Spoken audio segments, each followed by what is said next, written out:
This is the Market Your Business Like a Pro podcast, episode 57.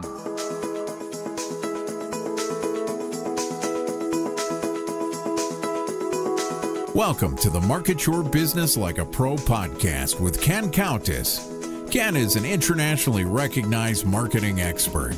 This podcast will give you tips on how to market your business more effectively than ever before to help you make more money, whether you're just starting out or have been in business for years. And now, here's Ken Countess.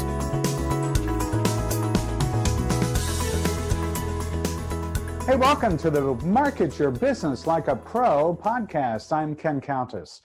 We've got a great episode for you once again. And with me today is Ryan G. Thomas. Ryan will be able to tell you all about him. We've got a lot of ground to cover, so I think we'll just jump right into it. Ryan, welcome to the Market Your Business Like a Pro podcast. Yes, thanks for having me. I'm super excited to be a guest. It's great to have you, and we are virtual neighbors. Ryan and I had a chance to chat for a few minutes before we started the recording. As all of you know, I live in Orlando, and Ryan is in Tampa, so we're just down I-4 from each other. Yep. But Tampa, just so you know, Ken, Tampa is still just a little bit better than Orlando, just a little bit. Well, everybody's got their opinion. The thing about the distance between you and me is it's probably about 90 miles, but if you're on I-4, that could be 90 minutes, it could be 3 hours. So, Ken, the way I drive, that's 30 minutes, man. Good. So let's get into it. First of all, I want to say thank you for your service. I know that you were a veteran in the Air Force for 6 years, and we certainly appreciate that service. Yes, it was my pleasure. I joined just a few months before 9/11, so it was a real wake-up call once 9/11 finally hit. The whole game changed. Yeah, that must have been a real eye-opener. I know as a civilian, it certainly was. Sure. Yeah, I was 17 at the time, and it was definitely a rude awakening of what was about to happen. Yeah. Well, listen, we're going to talk today about how to create third-party credibility. But before we do that, why don't you tell everybody a little bit about yourself? Sure. So when I was getting ready to get out of the military, I had this kind of burning passion to become an entrepreneur. Not really sure why, because this is definitely the harder path in life.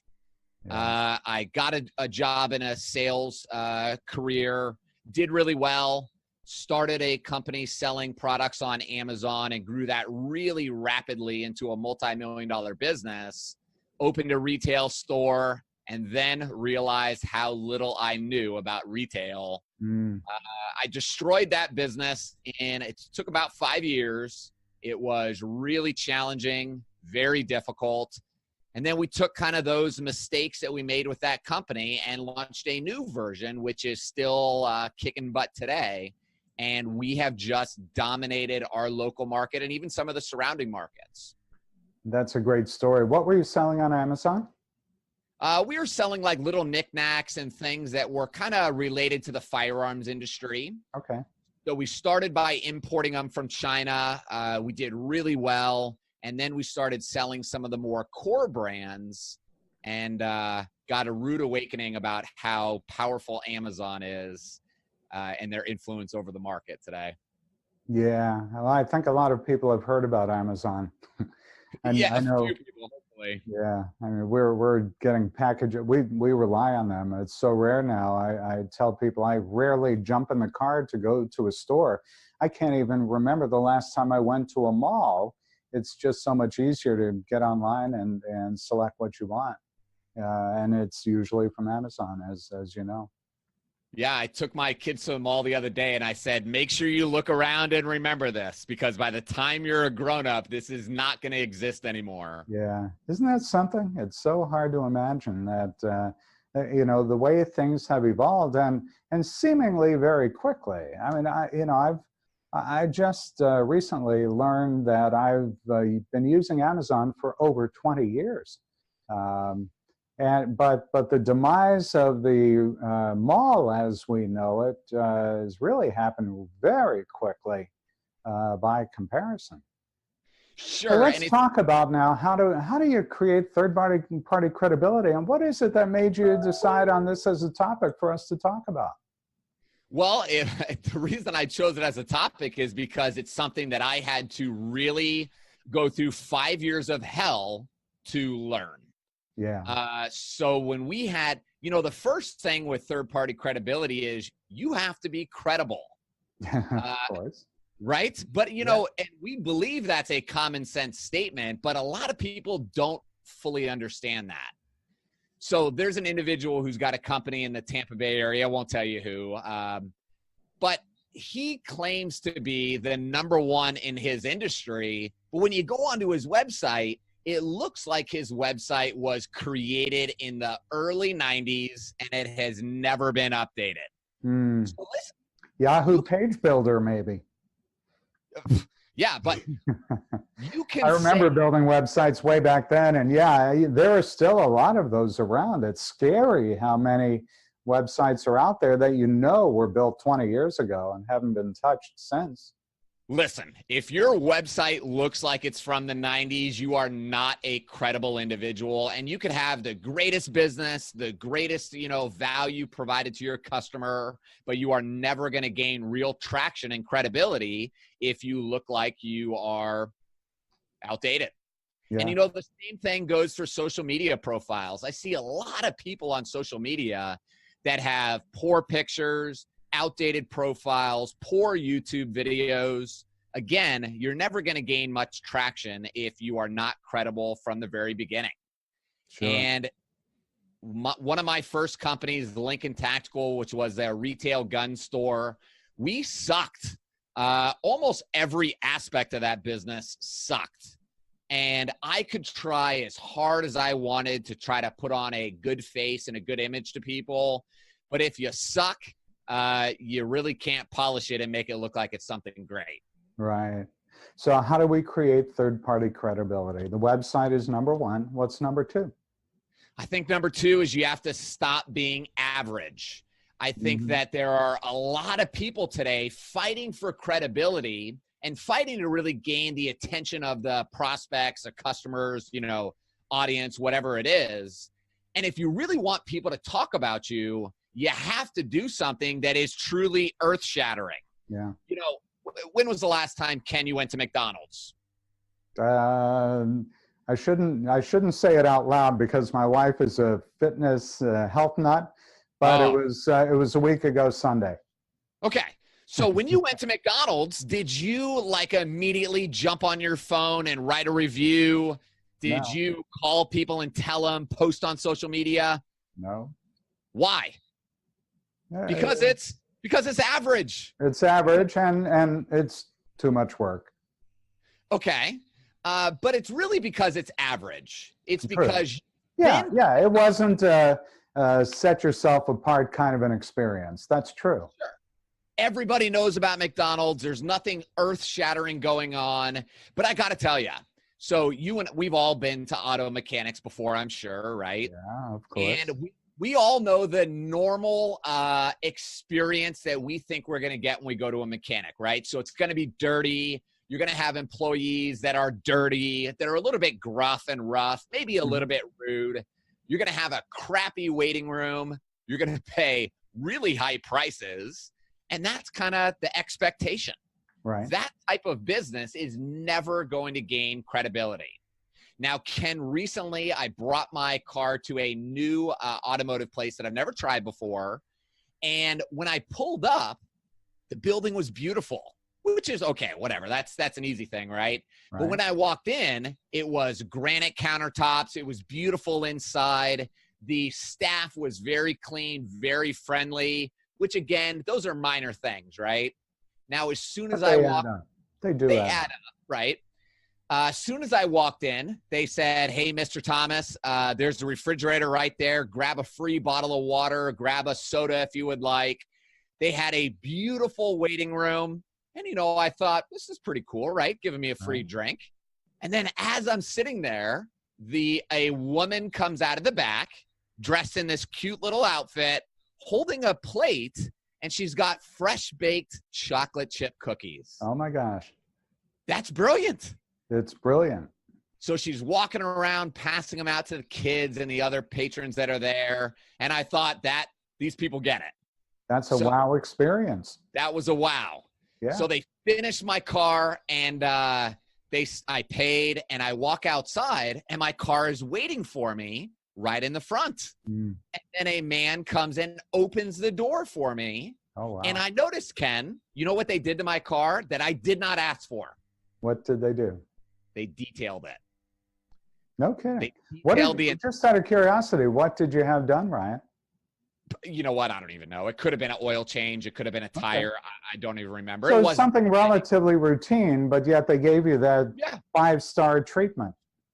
So, and that's what it takes. Yeah. So as soon as and in my car, there's a bottle of water sitting there, cold, by the way, that's got their own little label wrapped around it that said, if you enjoyed your experience, please leave us a review online. Ken, I am obligated to leave these people a review, right? Sure. They are great marketers. They are brilliant. They are brilliant at giving me a reason to give them third-party credibility, and that's what we have to do for our customers. Right. Give them a good reason. You know, I love that example, Ryan. In this area, the times that I travel and I usually go out of Orlando Airport, there's a parking spot that I use. And it's one of those where you can reserve online, you show up, the spot is available for you, but same kind of treatment on the way out. It's here's a cold bottle of water for you and so on. And so I go there over and over and over. I don't even think about the other parking places near the airport, specifically because of that outstanding service. So that's a really great example that you just gave. I love it. And you know what's funny is there's probably cheaper parking garages out there. Yeah, I know that there are. But you're never going to consider it because why would I? Right. I'm extremely happy with what I'm getting. I love the experience. And let's face it, most businesses today provide a crappy customer experience. Yeah. It's almost become like the normal or the standard to just be average or even below average. So I think when you can provide that amazing customer experience, you're already setting yourself out to be a champion. Mm-hmm. Yeah, I'll add something, and I'm sure you can relate to this. As I mentioned, I'm in Orlando, and so who's here? Disney, Universal, SeaWorld, and so on. And so many businesses have been impacted for the consumer in a very good way by having those major brands here because they up the bar. You know, the level of service, the caliber of service expected is that much higher. But that's not the norm. You know, I would say in, most cities, certainly, and many towns, sometimes you really have to struggle to find that 5-star service. And so when you do find it, providing that review just gives them an additional edge over their competitors. Yeah. Yeah, that's fantastic. So let's talk about how a lot of business owners are challenged in growing their business. Certainly, this notion of creating third-party credibility is one. So we talked about website, we talked about reviews. What's another way for businesses to increase their credibility and grow their brand? Sure. So the average percentage of a customer that'll leave a review for a business in the country is about 2%. So 2% of the customers will leave a review of some kind. My company's currently, our average, Ken, is 25% of our customers will leave us a review. That's great. Some months we will get as high as 50%. And so what do you do to get them to leave a review? Number one, the two things that I already mentioned. And then number three is we ask them. So we specifically say, listen, if you guys enjoyed your service, if you love the experience we provided, would you leave us a review? Because it helps us tremendously. And then we make that process extremely simple. Kind of like what you said about the McDonald's story. You don't want to pull over in the parking lot and write a review because it's just a pain in the butt, right? Right. Yeah. So how do we simplify that process for our customers so that it is just a very simple click a button, write a review, move on with your life? So, we've created systems into our businesses that as soon as our customer engages with us, they receive an automatic email to leave a review so that it reminds them. They can simply click on the link, write the review, close the page, and then it's done. That's amazing. So what advice would you give to business owners? Give us a sense, some practical tool. What is it that you do specifically that somebody listening to this podcast might be able to take advantage of and put to work right away? Sure. One of the things that we do is our offices are extremely, extremely high end. So we've invested a tremendous amount of money into making our building's interior look unbelievably amazing because we want people to walk in and say, wow. Uh-huh. Our goal when we get off the phone with a customer is that the customer says, wow, that company went above and beyond.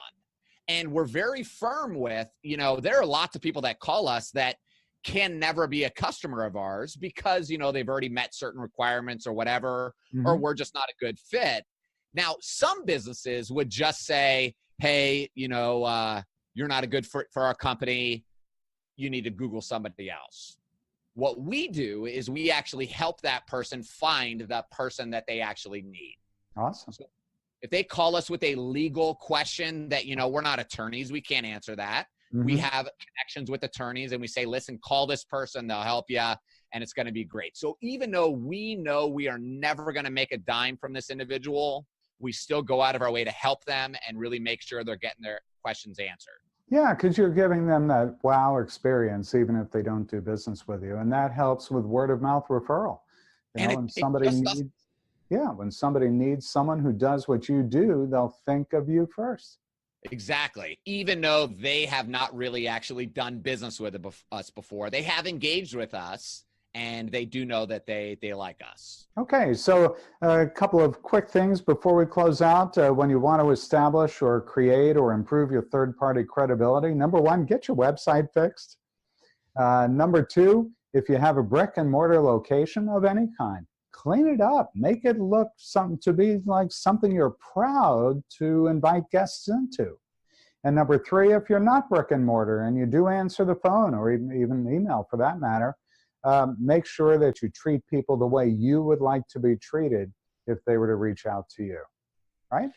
And it's not even the way that you want to be treated. It's how do you make that person say, wow. Excellent. That was not what I was expecting, because that's the key to credibility is the wow. Yeah. And, a couple other things I'll add just really quickly. Sure. I'm able to get my customers and my audience and things to create videos for me, video testimonials. They're going and nominating me for awards through the Chamber of Commerce. Right. So they do things like that because they love the experience that we provided them. So it's, really what it is, Ken, if I could sum this all up in one thing, it's about caring about your customer, your audience, whatever it is, way more than you care about yourself. If you focus on your customer, besides profits don't matter. I mean, it matters, but if you make your decisions based off of how is this going to improve the life of my customer, the money just comes naturally. Yeah, make it all about them and not about you. Yeah. Excellent. Well, Ryan, thanks so much for joining me on the Market Your Business Like a Pro podcast. How can people best reach you? This is time for your shameless promo or plug. Yeah, so I'm all over social media at The E-Battle. So connect with me. I create a lot of different video content, and I'd love to chat with you guys. It's been a pleasure chatting with you, Ryan. I look forward to the next time we get together. Yes, thank you, Ken. Have a great day.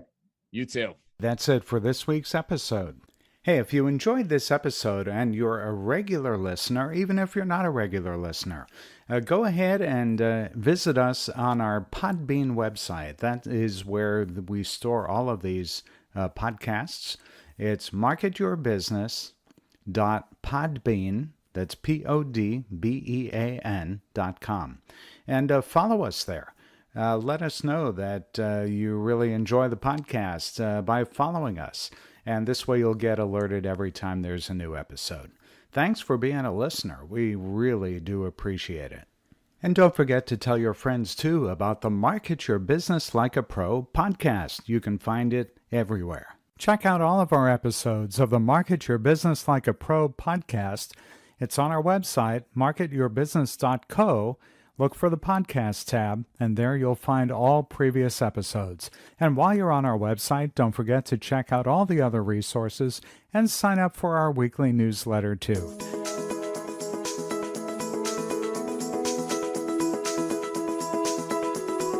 Thanks for listening to the Market Your Business Like a Pro podcast with Ken Countess.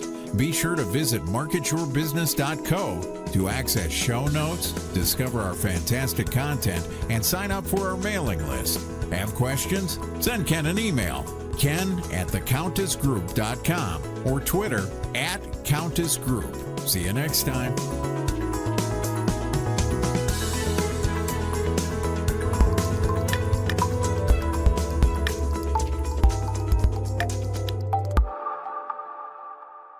If you need help with this or anything else related to marketing your business, reach out to us.